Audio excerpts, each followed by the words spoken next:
verdade que aumentou exponencialmente a primeira fase de construção e principalmente com os pontapés de baliza que hoje em dia já se sai a jogar dentro da área por causa das regras novas, essas coisas todas.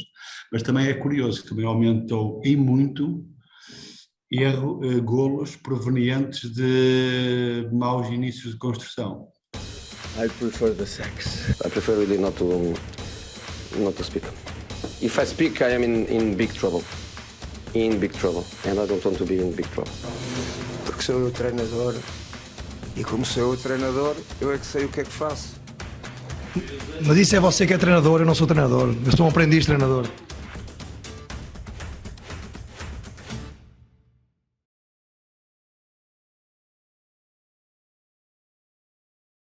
Boa tarde a todos, sejam bem-vindos a mais um episódio da Visão de Jogo. Hoje trago Rui Barbosa, treinador do guarda-redes do Tottenham. Mister, obrigado por ter aceitado o convite, é um prazer estar aqui a falar consigo.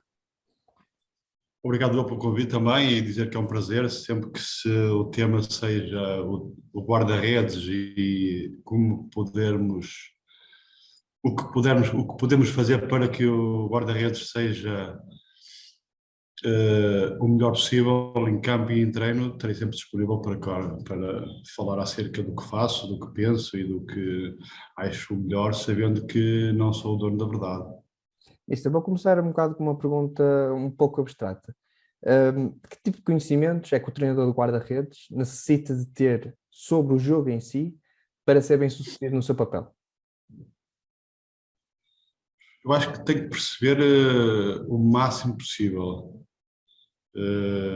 Também para quando estiverem em reuniões de trabalho, em reuniões de preparação, de treinos ou quer mesmo de jogos, também quando der a sua opinião, ser uma opinião fundamentada e uma opinião que seja de conhecimento e não só única e exclusivamente de o que o guarda-redes está para fazer, porque o guarda-redes está só para defender, fazer com que as bolas não entrem na baliza, que é um dos princípios do futebol, é fazer com que ela entre na baliza adversária e evitar que ela entre na nossa, mas também temos que perceber que hoje em dia o futebol foi evoluindo de uma tal forma que o guarda-redes também faz parte já de outros processos de jogo e quanto mais soubermos do jogo em si, mais temos a capacidade e temos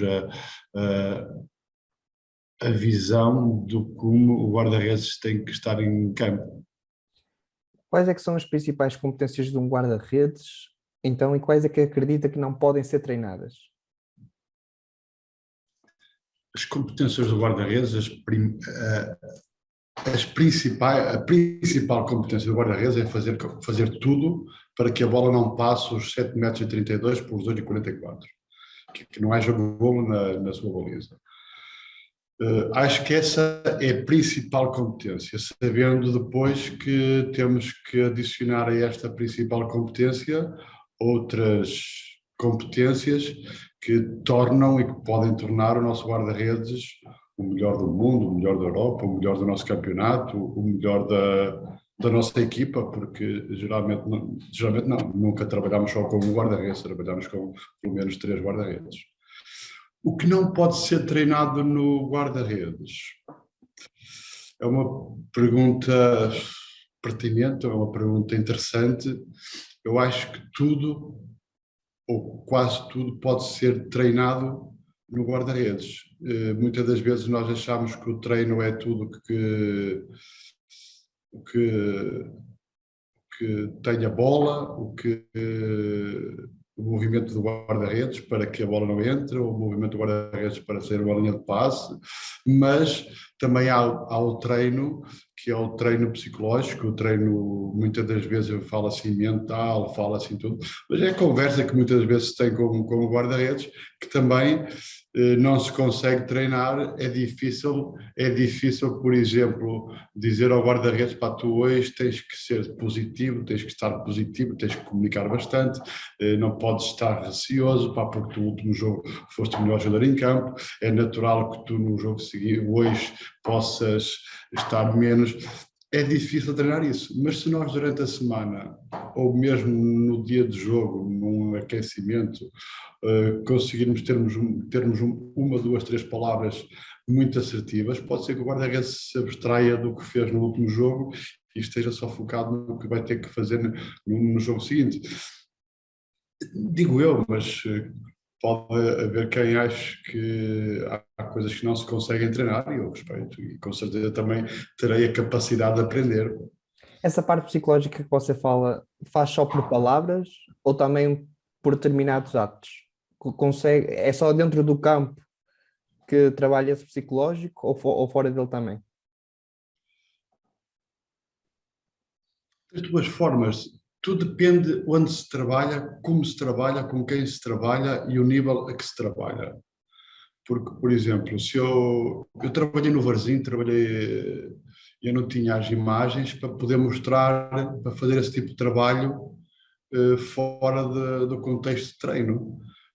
No Rio Ave já o tinha, no Porto já o tinha, no Wolverhampton já o tinha, aqui no Tottenham também tenho, que, por exemplo, vejo ações de treino em que corto e imediatamente envio para o WhatsApp do meu guarda-redes e com uma legendazinha a explicar, a perguntar a opinião acerca disto, e ele dá a opinião, eu mediante isso tento perceber se ele entendeu o que eu tinha proposto no treino, percebe?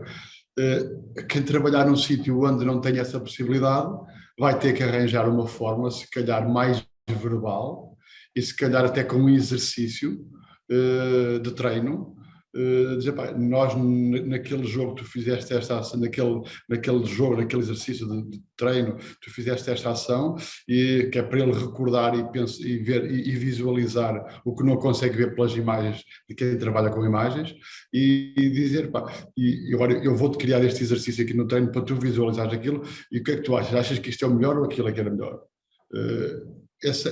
Existem essas possibilidades, tudo depende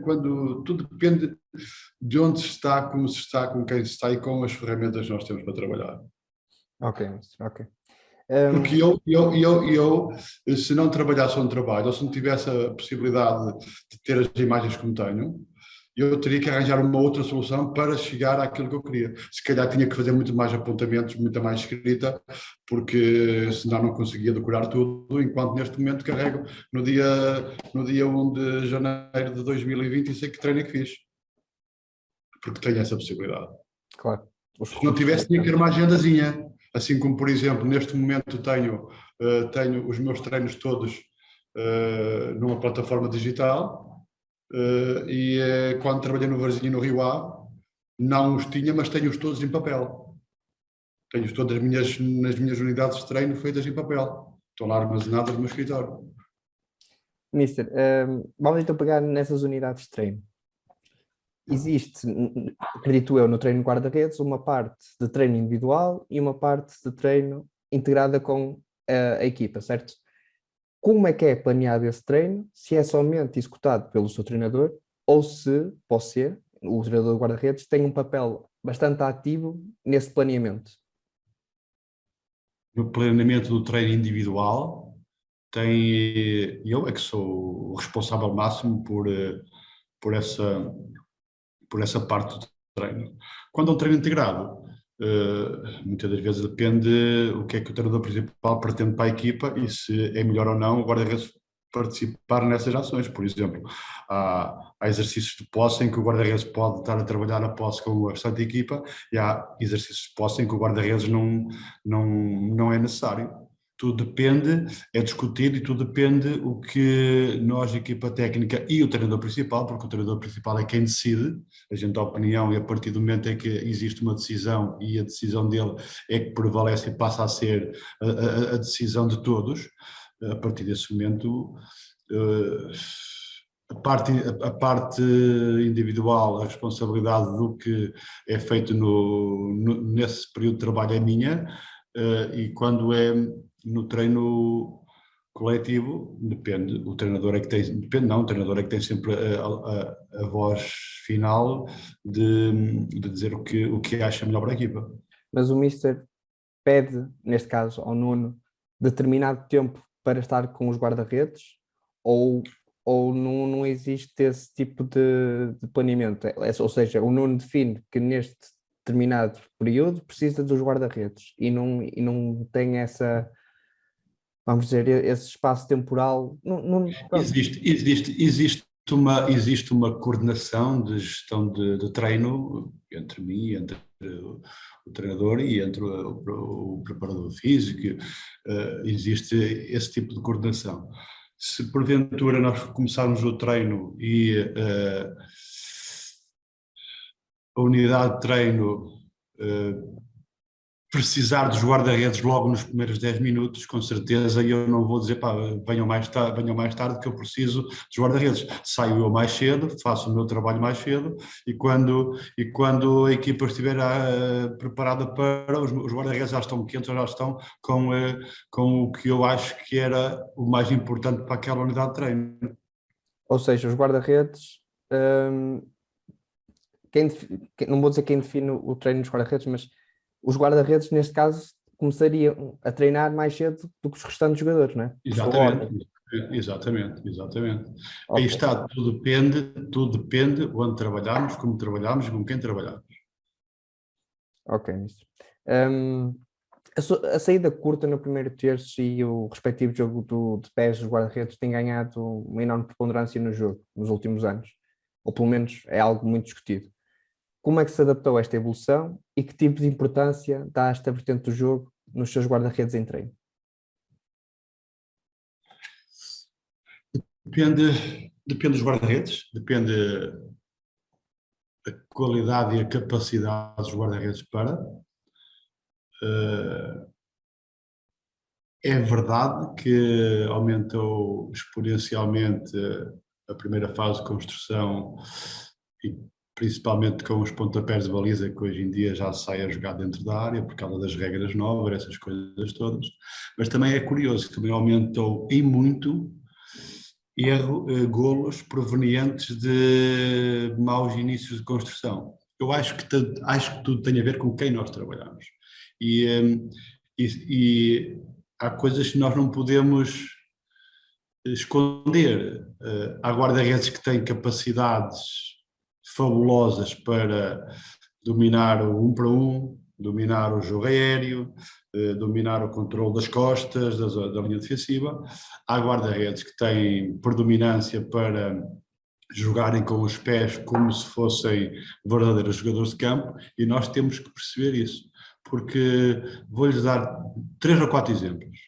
O guarda-redes com quem eu trabalho tem capacidade para fazer posse dentro da grande área, porque o faz há muitos anos, na França o faz também, o fazia antes destas regras existirem.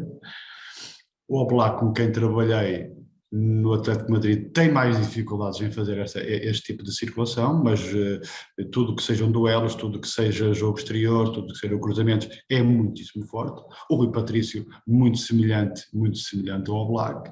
O Ederson sente-se à vontade para jogar até dentro da pequena área, como se de um jogador de campo fosse, não é? Acho que o jogo de pés é das poucas situações que é possível evoluir, mas existe uma coisa que está muito associada ao jogo de pés e por vezes nós nos esquecemos, que é a autoconfiança e o saber lidar com a pressão, que aí eu acho que é mais complicado. É difícil fazer exercícios para lidar com a pressão. Um estádio cheio, um gol mal sofrido e termos que estar disponíveis para. Por exemplo, o Rui Patrício, o nosso guarda-redes da Seleção Nacional, pode sofrer um gol em que sinta que a responsabilidade, que ele possa não ter feito tudo, que ele não o abala em rigorosamente nada. E ele na ação seguinte é como se tivesse feito a defesa que garantiu a Portugal a conquista do europeu. Há guarda-redes que não são assim. E isto tem muito a ver com essa situação que eu às vezes digo, temos que ponderar, e nas reuniões com as equipas técnicas, temos que ponderar se realmente essa é a melhor solução para a nossa equipa, ou se realmente a solução é o nosso guarda-redes estar lá para circular a bola a espaços e defender a baliza, porque é o que o guarda-redes ainda hoje tem que fazer, porque Até hoje o guarda-redes nunca deixou de, poder, de não usar luvas, de não ter uma camisola diferente. Se assim é porque as coisas continuam a ser o que são. Agora, nós queremos é mais um elemento para que consiga atrair pressão, ou eliminar pressão, ou ser um escape para ou ser tipo um chamariz, como se diz na gíria, para atrair os adversários para depois existir uma ação seguinte em que culmine com um golo da nossa equipa, não é? Para ser mais uma linha de passe. Exatamente. Você em treino, você ou o Nuno, alguma vez colocou algum dos guarda-redes, por exemplo, num exercício a funcionar como um joker num corredor lateral para proporcionar essa pressão? Não. Pode-me explicar porquê? Porque o guarda-redes nunca ocupa, mesmo na baliza, nunca ocupa essa zona. Claro que O não, claro que não. guarda-redes da baliza ocupa a zona da grande área, o terço, o corredor central e o início dos corredores laterais. Não estou a ver o guarda-redes a jogar numa ala para fazer um cruzamento. Por isso Não, não não. faz muito sentido ele andar a fazer posse por fora de um quadrado que existe no corredor central. Mas era, Porque a quando eu visão digo do isto, jogo não é a mesma. quando eu digo isto era para dar diferentes estímulos para melhorar a sua tomada de decisão, por ter diferentes linhas de passe. Sim, eu respeito, mas eu acho que as tomadas de decisão têm que ser feitas, têm que ser treinadas, têm que ser propostas, onde elas são feitas no jogo. Princípio da especificidade, certo? Exatamente. Ok. Esses nomes bonitos que nós agora usamos, pá, que depois quando se passa para o campo É não diferente. se percebe quase nada. Claro, ninguém vai dizer a um guarda-redes, olha, aplica ali, vamos aplicar o princípio da especificidade. Exatamente. Ele está, o que é isso? A bola já entrou na baliza. Eu Claro, respeito claro. isso. Mas se nós estudamos, por alguma razão é, não é? Exatamente, sem dúvida nenhuma. Sem dúvida nenhuma. Os treinadores guarda-redes geralmente apresentam uma relação mais forte com os guarda-redes, lá está, pelo tempo que passam com eles. Você acredita que grande parte da vertente psicológica e mental está condicionada pelo seu trabalho ou acredita que não é um agente tão influenciador? Desculpa, repete-me novamente o início. Eu acredito que os treinadores guarda-redes têm uma relação muito mais próxima dos guarda-redes do que o treinador principal. Trabalhámos com eles. Exatamente, porque trabalham Sim. durante muito mais tempo, há ali uma forte relação. O que eu lhe pergunto é, você acredita que na parte psicológica e mental de um guarda-redes, ou seja, ele estar mentalmente forte ou não, sei que diverge também de outros fatores externos, Sim, ok? sim. Mas acredita que você tem um papel importante nessa vertente, sim ou não? Eu acredito que sim. Acredito que sim, porque passámos muitos momentos juntos, passámos momentos de alegria juntos, quando sofremos juntos, quando festejamos juntos. Isto faz com que a proximidade e o número de horas em que estamos fisicamente próximos um dos outros é muito maior do que o treinador principal ou outro elemento da equipa técnica. Isso faz com que a nossa mensagem possa ser mais facilmente recebida e entendida pelos guarda-redes e se calhar interpretarem de uma forma diferente. Interpretarem de uma forma de, se é o meu treinador guarda-redes que me está a dizer, eu até vou, se calhar, acreditar mais, não é acreditar mais, é ter mais confiança, se vem do meu treinador principal. E eu, claro que confio, respeito e vou fazer tudo, mas vinda de quem trabalha muito próximo de mim, se calhar é capaz de ter mais impacto e eu acho que isso é possível. Acho que é muito normal isso acontecer. Posso lhe perguntar como é que são geridos os guarda-redes suplentes? Como é que são? Como é que são geridos os guarda-redes suplentes? Aqueles guarda-redes que tendencialmente sabem que o são, porque é uma opção de guarda-redes, normalmente os suplentes sabem que o são. Tudo bem que podem aproveitar uma oportunidade quando não se lesiona, etc., mas eles sabem, inevitavelmente. Como é que são geridos? Os meus guarda-redes são geridos desta seguinte maneira. Os 3 guarda-redes com quem eu trabalho, porque já não trabalho com 3, são apresentadas propostas de treino iguais para os 3, por vezes com objetivos diferentes para os 3, depende a capacidade e depende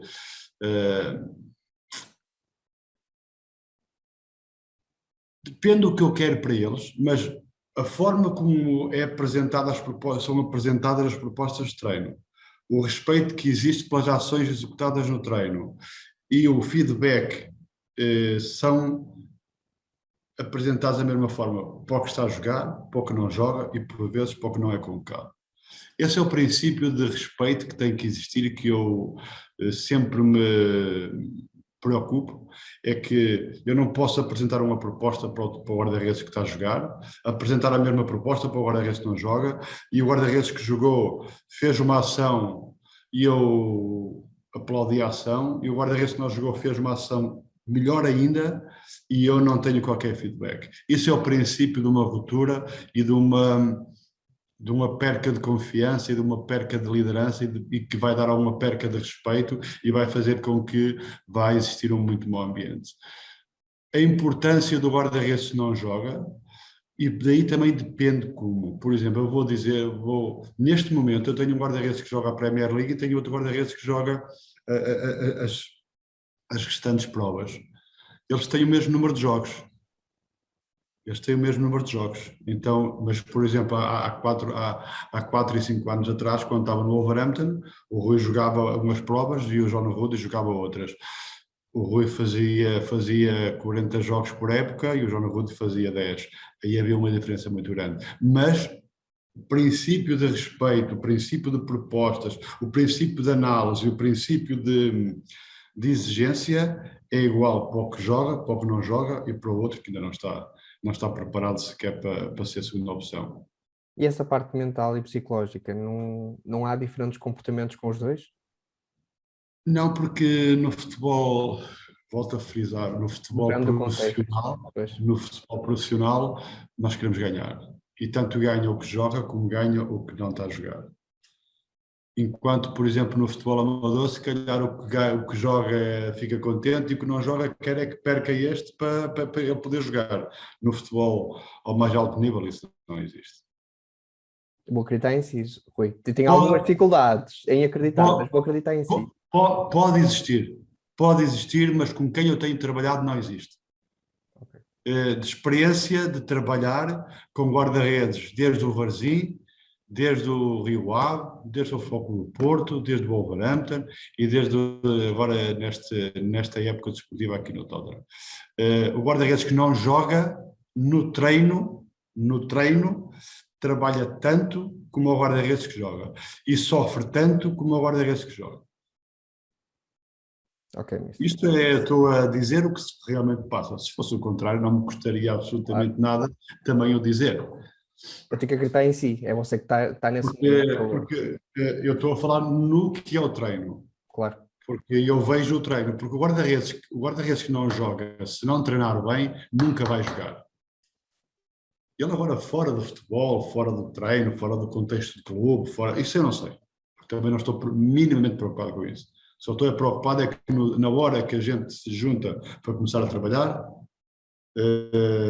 exista um compromisso, uma união, de forma a que todos estejam ali para melhorar. Ok.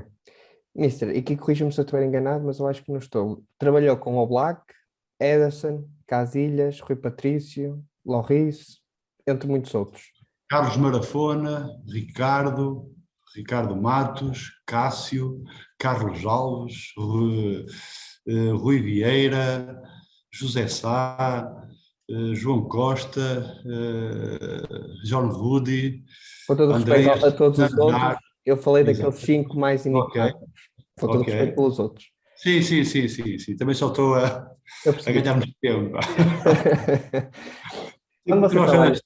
Porque muitas das vezes só se fala das referências e nós temos que, por exemplo, para o Iker fazer o que fez no Porto, para fazer a época que fez no Porto, temos que ter o José Sá a trabalhar muitíssimo bem. E o João Costa, que agora está a trabalhar em Espanha, que também vai ter um futuro risonho. Porque se não tivessem a trabalhar bem, isso para voltar atrás, de frisar que o número 2 também quer que o outro ganhe. Ok. Senão não faria a coisa. O Rui Patrício, quando chegou ao Wolverhampton, se não tivesse o John Rudi tão empenhado em querer jogar, se calhar poderia aqui e ali não ter tão boas prestações. Apesar de eu achar que o Rui independentemente de ter um guarda-redes como segunda opção, que trabalhe bem ou que trabalhe mal, o Rui trabalha sempre a 1000 a hora. Por isso, mas o que é certo é que se eu tiver alguém que me chateie um bocadinho mais, eu se calhar ainda consigo dar um bocadinho mais. Sim. Ok, Mister. Compreendi o que é que me quis dizer. Pronto, pegando então em todos estes guarda-redes que você treinou, não vamos pegar então nestes 5, vamos pegar em todos eles.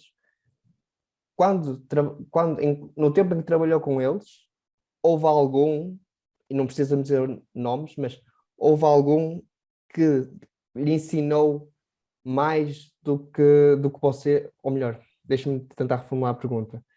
Houve algum guarda-redes que lhe ensinou mais do que Aprendi você com aprendeu? algum deles.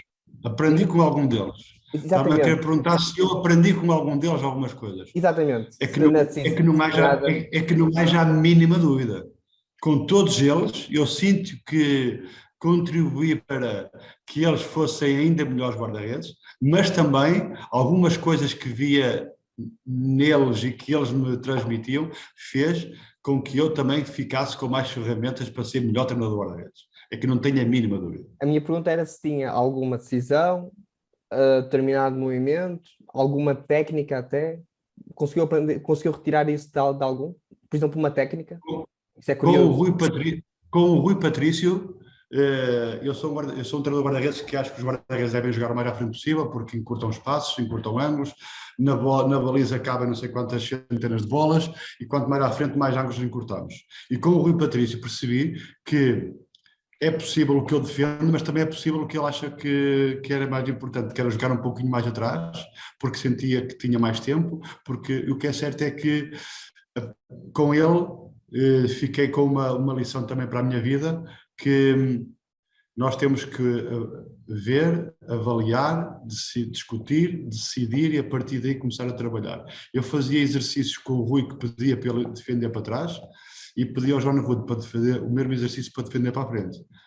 É esquisito isto, é complicado. E se nós não tivermos bons profissionais, podem nos dar uma porrada muito grande. Mas o que é certo é que as coisas funcionaram. O Rui é um exemplo desses. Mas o Rodi O percebeu? Cássio, não percebi? O Rodi percebeu essa. Exatamente. Isto porquê? Porque o Rudi, quando chegou ao Wolverhampton, jogava dentro da baliza e eu disse, pá, se calhar é melhor tu jogares fora, e o Rudi foi o guarda-redes menos batido do Championship e ganhou o elevador. E o Rudi passou a acreditar que aquilo era o melhor para ele. O Cássio, no Rio Ave, jogava muito dentro da baliza também, e eu, com exercícios, com ações, com imagens, consegui que ele defendesse bem fora, por vezes até mais do que eu queria. E as coisas mudaram. Com o Rui não consegui, porque o Rui, como é muito forte. E isto é uma lição de... eu não sei tudo, não sou o dono da verdade. Por isso eu vejo com o Iker, por exemplo. Eu se pedisse ao Iker para fazer exercícios que o Sá fazia, que o João Costa fazia e o Diogo Costa, que a maioria das vezes treinava connosco, pedia para fazer, eu se calhar estava a prejudicar imenso o Iker, porque o Iker já tinha uma idade avançada, já tinha muitas horas do que são jogos, e se calhar o Iker precisava era de mais de posicionamentos, de mais de tomada de decisão, coisas que não requeressem tanta exigência física, o que é certo é que fez uma época fabulosa. Pronto, mister. Estas coisas são, acho que nós temos, não é... a fórmula é esta e agora vamos só trocar os nomes de quem está aqui, pois a fórmula é esta. Isso não existe. Depende de cada um. Da Não é? minha perspectiva, não existe. Exatamente. Mister, passamos então àquela parte em que eu lhe disse que vocês Sim. têm que escolher uma coisa ou outra. Não pode Sim. justificar, portanto. Vamos lá. Treino Ou não integrado. responder. O quê? Ou não responder. Ou não responder. Eu gostava de responder Ok. a todas, mas está no seu Ok. direito. Treino integrado ou treino individual? Integrado. Sair a jogar ou bater na frente? Ter na frente. Um guarda-redes forte dentro dos postos ou forte na saída dos postos? Da saída dos postos. Que preferência dá no seu treino? Passo curto, médio ou longo? Só um segundo. Força.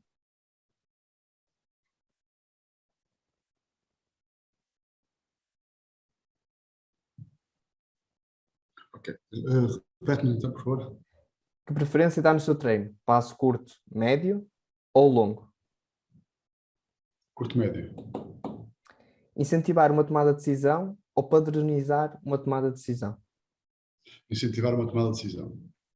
É um treinador que prefere dar o feedback de motivação ou de correção? Motivação. Existe um remate para um dos lados da baliza. O guarda-redes tem a chance de agarrar a bola, mas pode também defendê-la e superar para um espaço à frente da baliza. Dá-se primazia ao guarda-redes tentar agarrar a bola ou defendê-la para lá da linha de fundo? Agarrar a bola. Maior foco em defender livres ou grandes penalidades? Livres. E agora estas duas perguntas mais difíceis, se não quiser responder, está no seu respeito, está no seu direito. Onde lhe deu mais gosto de trabalhar? Futebol Clube Porto ou Wolverhampton? No Arcos, que é a minha aldeia.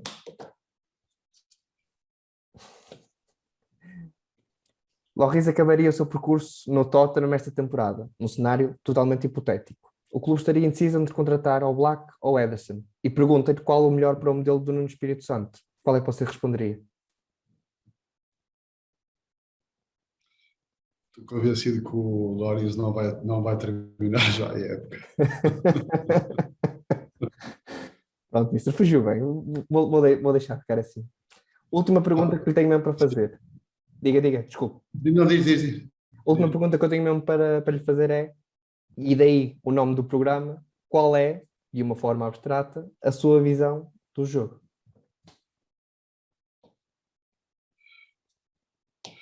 Qual é a minha visão do jogo? Não é de jogo, é do jogo, do futebol em si. Sim. É uma visão que, quanto mais ações corretas forem feitas pelos guarda-redes, menos golos existem. Cada vez mais se criam regras para que seja mais difícil os guarda-redes terem sucesso. Acredito também que o jogo vai ser ainda melhor quando todos pensarmos que o guarda-redes não pode ser um elemento diferente no jogo. Muitas das vezes achamos que o guarda-redes comete um erro, sofre um golo e é capa do jornal, e um avançado falhou um penalti ou um golo de baliza aberta e não é capa do jornal. Enquanto nós continuarmos com essas coisinhas, a parte que eu trabalho, os guarda-redes nunca serão reconhecidos como deveriam ser. Acho que também já se deu um passo, foi com o último europeu, o Donnarumma ser considerado o melhor jogador europeu. Pronto, Mister, muito obrigado. Foi um prazer falar. Há pouco perguntaste-me saída dos postes ou dentro do... Exatamente. Preferi um guarda-redes forte dentro dos postes ou forte na saída dos postes? E você respondeu-me na saída. Se o guarda-redes na saída dos postes for forte, nunca vai ser preciso para dentro dos postes. Daí eu achar que... Mas, por exemplo, isso para te mostrar duas coisas. Se eu quisesse que o Rui... se tu me perguntasses isto acerca do guarda-redes da nossa seleção nacional, do Rui Patrício, eu dizia-te que eu quero um guarda-redes forte dentro dos postos, porque ele dentro dos postos é muito forte e fora dos postos tem dificuldade. Se me falasses do guarda-redes da seleção nacional do Brasil, eu dizia-te que quero muito forte fora dos postos, porque ele não precisa de ser forte dentro dos postos. Tudo depende com quem se trabalha, quem temos nas mãos para trabalhar. Ok, Mister, está justificado. Muito obrigado. Muito obrigado.